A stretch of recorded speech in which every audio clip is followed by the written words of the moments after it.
മത്തായി എഴുതിയ സുവിശേഷം 7-ാം അധ്യായം 1 മുതലുള്ള വാക്യങ്ങൾ. മത്തായി എഴുതിയ സുവിശേഷം 7-ാം അധ്യായം 1 മുതലുള്ള വാക്യങ്ങൾ. നിങ്ങൾ വിധിക്കപ്പെടാതിരിക്കേണ്ടതിന് വിധിക്കരുത്. നിങ്ങൾ വിധിക്കുന്ന വിധിയിൽ നിങ്ങളെയും വിധിക്കും. നിങ്ങൾ അളക്കുന്ന അളവിനാൽ നിങ്ങൾക്കും അളന്നു കിട്ടും. എന്നാൽ സ്വന്തം കണ്ണിലെ കോൽ ഓർക്കാതെ സഹോദരന്റെ കണ്ണിലെ കരട് നോക്കുന്നതെന്ത്? അല്ല, സ്വന്തം കണ്ണിൽ കോലിരിക്കെ നീ സഹോദരനോട് നില്ല്, നിന്റെ കണ്ണിൽ നിന്ന് കരട് എടുത്തുകളയട്ടെ എന്ന് പറയുന്നത് എങ്ങനെ? കപടഭക്തിക്കാരാ, മുമ്പ് സ്വന്തം കണ്ണിൽ നിന്ന് കോൽ എടുത്തുകളക, പിന്നെ സഹോദരന്റെ കണ്ണിൽ നിന്ന് കരട് എടുത്തുകളവാൻ വെടിപ്പായി കാണും. വിശുദ്ധമായത് നായ്ക്കൾക്ക് കൊടുക്കരുത്. നിങ്ങളുടെ മുത്തുകളെ പന്നികളുടെ മുമ്പിൽ ഇടുകയുമരുത്. അവ കാൽ കൊണ്ട് അവയെ ചവിട്ടുകയും തിരിഞ്ഞ് നിങ്ങളെ ചീന്തിക്കളയുകയും ചെയ്യുവാൻ ഇടവരരുത്. യാചിപ്പീൻ എന്നാൽ നിങ്ങൾക്ക് കിട്ടും, അന്വേഷിപ്പീൻ എന്നാൽ നിങ്ങൾ കണ്ടെത്തും, മുട്ടുവീൻ എന്നാൽ നിങ്ങൾക്ക് തുറക്കും. യാചിക്കുന്ന ഏവനും ലഭിക്കുന്ന, അന്വേഷിക്കുന്നവൻ കണ്ടെത്തുന്നു, മുട്ടുന്നവന് തുറക്കും. മകൻ അപ്പം ചോദിച്ചാൽ അവന് കല്ല് കൊടുക്കുന്ന മനുഷ്യൻ നിങ്ങളിൽ ആരുള്ളൂ? മീൻ ചോദിച്ചാൽ അവനെ പാമ്പിനെ കൊടുക്കുമോ?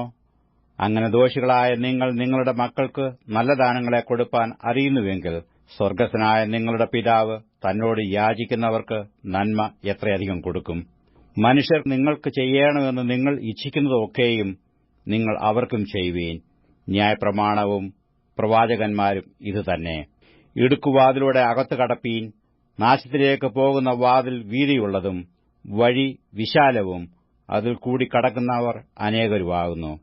ജീവങ്കിലേക്ക് പോകുന്ന വാതിൽ ഇടുക്കവും വഴി ഞെരുക്കവുമുള്ളത്, അത് കണ്ടെത്തുന്നവർ ചുരുക്കമത്രേ. കള്ളപ്രവാചകന്മാരെ സൂക്ഷിച്ചുകൊള്ളുവീൻ. അവർ ആടുകളുടെ വേഷം പൂണ്ട് നിങ്ങളുടെ അടുക്കൽ വരുന്നു, അകമേയോ കടിച്ചുകീറുന്ന ചെന്നായ്ക്കളാകുന്നു. അവരുടെ ഫലങ്ങളാൽ നിങ്ങൾക്കും അവരെ തിരിച്ചറിയാം. മുള്ളുകളിൽ നിന്ന് മുന്തിരിപ്പഴവും ഞെരിഞ്ഞിലുകളിൽ നിന്ന് അത്തിപ്പഴവും പറിക്കുമാറുണ്ടോ? നല്ല വൃക്ഷമൊക്കെയും നല്ല ഫലം കായ്ക്കുന്നു, ആകാത്ത വൃക്ഷമോ ആകാത്ത ഫലം കായ്ക്കുന്നു. നല്ല വൃക്ഷത്തിനും ആകാത്ത ഫലവും ആകാത്ത വൃക്ഷത്തിനും നല്ല ഫലവും കായ്പാൻ കഴിയുകയില്ല. നല്ല ഫലം കായ്ക്കാത്ത വൃക്ഷമൊക്കെയും വെട്ടി തീയിലിടുന്നു. ആകയാൽ അവരുടെ ഫലത്താൽ നിങ്ങൾ അവരെ തിരിച്ചറിയും. എന്നോട് കർത്താവേ കർത്താവേ എന്ന് പറയുന്നവൻ ഏവനുമല്ല, സ്വർഗ്ഗസ്ഥനായ എന്റെ പിതാവിന്റെ ഇഷ്ടം ചെയ്യുന്നവൻ അത്രേ സ്വർഗ്ഗരാജ്യത്തിൽ കടക്കുന്നത്. കർത്താവേ കർത്താവേ, നിന്റെ നാമത്തിൽ ഞങ്ങൾ പ്രവചിക്കുകയും നിന്റെ നാമത്തിൽ ഭൂതങ്ങളെ പുറത്താക്കുകയും നിന്റെ നാമത്തിൽ വളരെ വീര്യപ്രവൃത്തികൾ പ്രവർത്തിക്കുകയും ചെയ്തില്ലയോ എന്ന് പലരും ആ നാളിൽ എന്നോട് പറയും. അന്ന് ഞാൻ അവരോട്, ഞാൻ ഒരു നാൾ നിങ്ങളെ അറിഞ്ഞിട്ടില്ല, അധർമ്മം പ്രവർത്തിക്കുന്നവരെ എന്നെ വിട്ടുപോകുവീനെന്ന് തീർത്തു പറയും. ആകയാൽ എന്റെ ഈ വചനങ്ങളെ കേട്ട് ചെയ്യുന്നതിനൊക്കെയും പാറമേൽ വീട് പണിത ബുദ്ധിയുള്ള മനുഷ്യനോട് തുല്യനാകുന്നു. വൻമഴ ചൊരിഞ്ഞു, നദികൾ പൊങ്ങി, കാറ്റടിച്ചു, ആ വീട്ടിന്മേൽ അലച്ചു. അത് പാറമേൽ അടിസ്ഥാനമുള്ളതാകയാൽ വീണില്ല. എന്റെ ഈ വചനങ്ങളെ കേട്ട് ചെയ്യാത്തവനൊക്കെയും മണലിന്മേൽ വീട് പണിത മനുഷ്യനോട് തുല്യനാകുന്നു.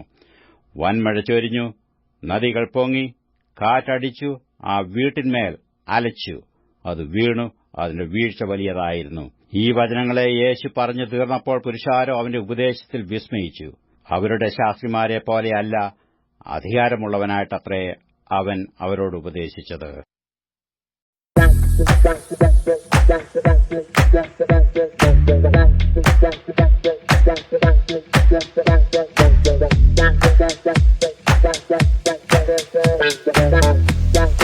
Back.